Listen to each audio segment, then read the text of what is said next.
Now you're deep into gang life, and you're starting to have second thoughts.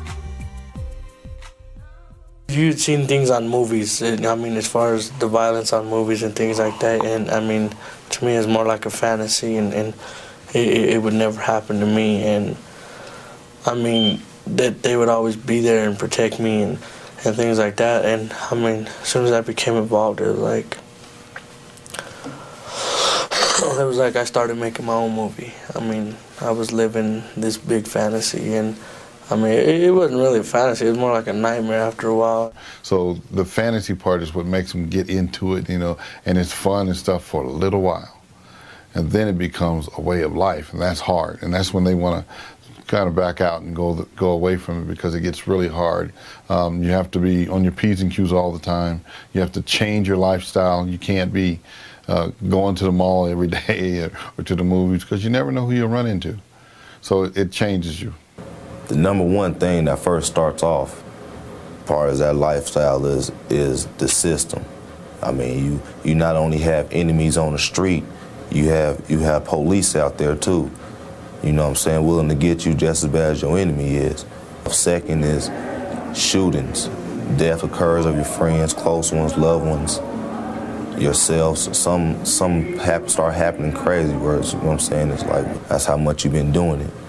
And it's now finally starting to come out on what's reflecting off of you're representing, or hanging who you was hanging with, doing the things you was doing. It's starting to hit you in a way that you weren't going through at first when you weren't that deep into it. Going to jail, when the street on the outside, you take on the inside with you. As far as gang, you may run there and see the person you was fighting with the week before you got locked up.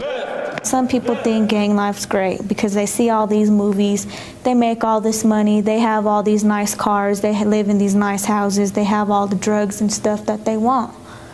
But in reality, look at all the stuff you got to go through to get that stuff. It's almost like a war. Everything in your life is just bad. You're fighting with other gangs, you're getting in trouble with the law. It was just chaos.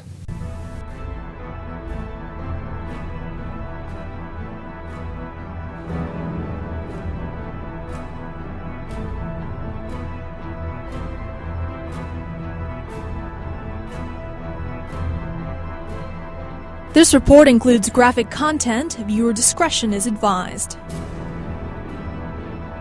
An execution-style killing outside a store in Naples, Italy by the Camorra, or local mafia. The incident took place in May this year, but surveillance video of the hit is only now being released by police in an effort to track down the killers. The victim on the left stands in front of the store. Another man moves into shot on the right. After a couple of minutes, he checks his watch and leaves the scene. Moments later, watch as a man in a baseball cap enters the store. He's inside for just a moment, then he turns around and heads out, pulls out a pistol and shoots the victim. After the man falls to the ground, the killer fires a second round into the back of his head. A woman right there sees what happens and walks away, the assassin leaving as calmly behind her. The deputy editor of an Italian online newspaper says it's a scene that's become all too commonplace in this Italian city.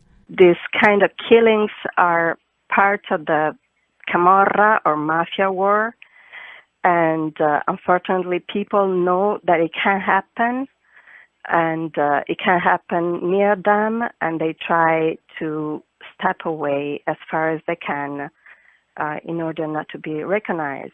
And that is what's so shocking about this video, the apparent indifference of the people at the scene of the crime.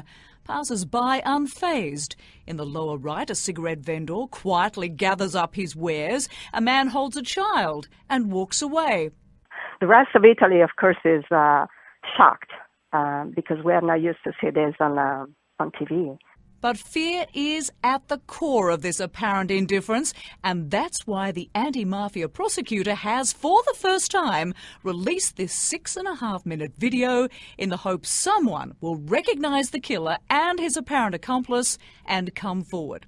Police say no motive has been determined, but they do know who the victim was. He was a little, what we call a little boss from a local family of Naples, and he was a notorious robber.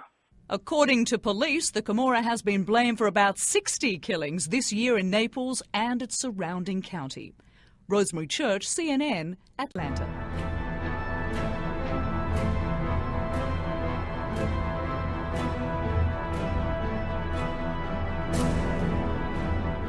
The city of Chicago is currently experiencing a wave of violent crime unlike anything they've seen before. People are calling it Chirac and equating it to a war zone. So what's going on over there, and why is violent crime escalating so quickly? Well, there are two main narratives being used to describe the situation. The first one has to do with the economic and resource issues that Chicago is currently facing, and the second one focuses on changes within the criminals themselves. Now, the first argument is fairly straightforward. The city has a huge problem of segregation along poverty lines. The poor people in Chicago are isolated in the neighborhoods with the fewest resources and almost no opportunities for advancement.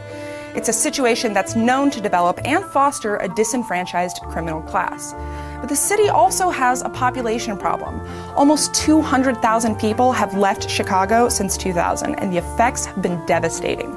Businesses are closing, the city is collecting less in taxes, its infrastructure is crumbling, and the middle class is leaving town quickly. On top of that, the city just doesn't have enough cops.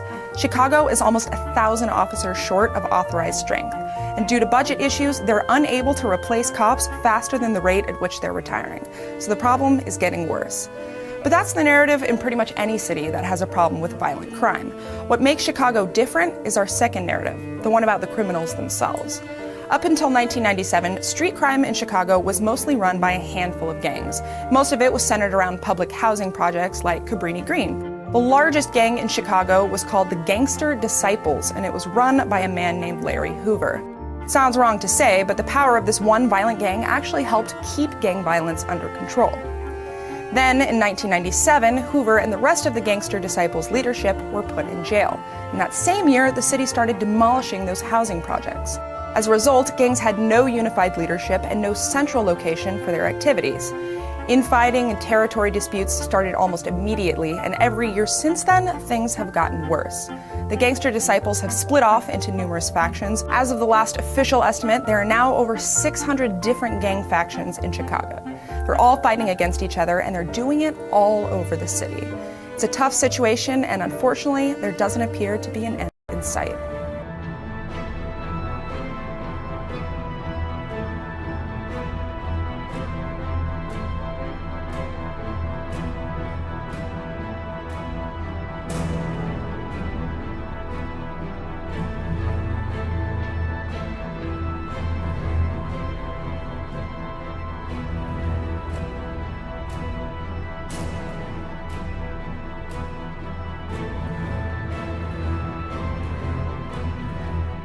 Back live, everybody. It starts with a series of accidental drownings, supposedly accidental drownings, in which the victims have almost always been popular, athletic young college guys with pretty good grades. Now, most of the victims had been drinking before they disappeared in near freezing water, and the creepiest thing of all, a smiley face was drawn near where many of their drowned bodies were found.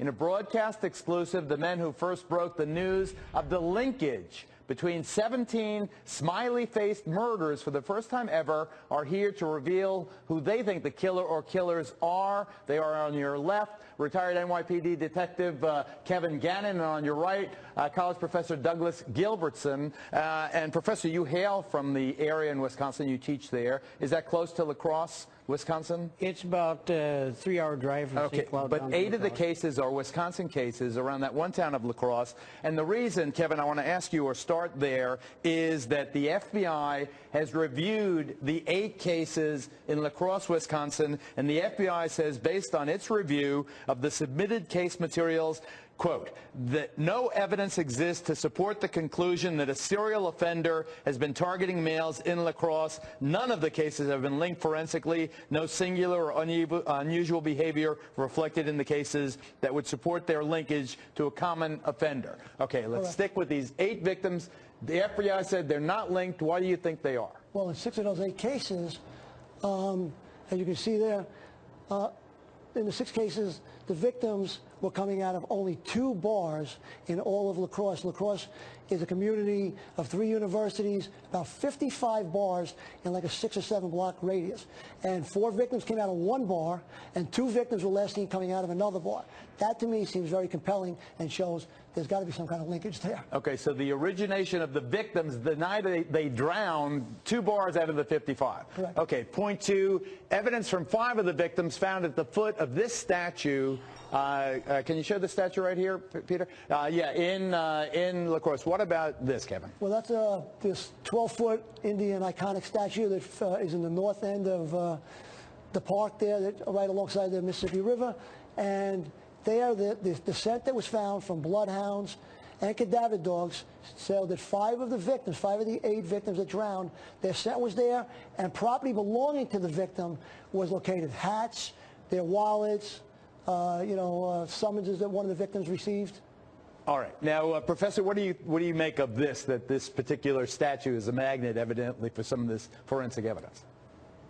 Well, it's a part of all the pattern that we see, and that's one of the things that first attracted me to La Crosse in particular, was the consistency in the victimology, the types of victims and so forth. And then in this particular case, there's a clear pattern that evidence keeps showing up in the same spot. That doesn't sound like an accident to me. All right, now you mentioned the victimology. The type of victim is very interesting. I mentioned that they were college kids, good builds, pretty good grades. You say in your study here, no short or obese men were victimized, no tall obese men were victimized, no short or tall underweight men, but all the victims in this range of normal. What's the significance? Well, we have just one statistical outlier at the top, but it still is not off to one side or the other. It's not an extreme. What I used there was, and you can find the calculation for body mass index at the CDC website, but I calculated the body mass index for the victims that we have in our data set, and that's how they plot out. Now, you can't tell me that if we had a normal distribution of society, of a sampling from a population, we should have extremes on the end. We should have those short, skinny people, short, fat people like me, and tall, fat people and tall, skinny people, and you just don't have them. So that tells me that we don't have a normal distribution. So does that tell you that a specific type of young man was being targeted by the smiley face killer? Yeah. Yes. Without a doubt. And Kevin, a detective, does that tell you that there's one killer or there are multiple killers? Is it a ring of killers? Multiple killers. We know that because we have multiple victims on the same nights in different locations, hundreds of miles away. In the 17 cases now that we can prove homicide out of the 50 cases that we could link, that the professor has linked, in 7 of those cases, the victims were not only held for a period of time, but they were dead before they went into the water, like Luke Holman here. Like the young man pictured here? Correct. Yes. All right, so what about the smiley face? Is that a taunting of the authorities? We believe it is, but there's another meaning the professor could speak. There's obviously intended message left behind with the smiley face. In Luke's case, he came out of the bar, was missing on the 30th. La Crosse did a search on October 1st. They brought in 2 sets of bloodhounds and a cadaver dog. They then hit, the bloodhounds both hit on a vehicle in which it showed that... Vehicle pictured here. That Luke Holman was slid in from the rear driver's side door over to the passenger side door. What's the motive? Well, we're not going to get into a motive right now tonight. I want to tell you, prove first that the case was homicide before we get into any Satanic? kind of... No, not at all. No way. Why the smiley face?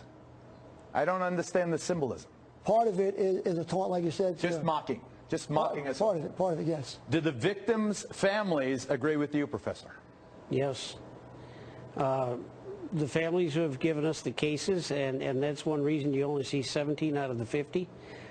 We have 17 families and our own personal effort where we've managed to get together all of the reports and photographs, and we've been able to prove that those were homicides. So we need more information on the rest of the cases. Good luck with the pursuit. Let us know. Coming up.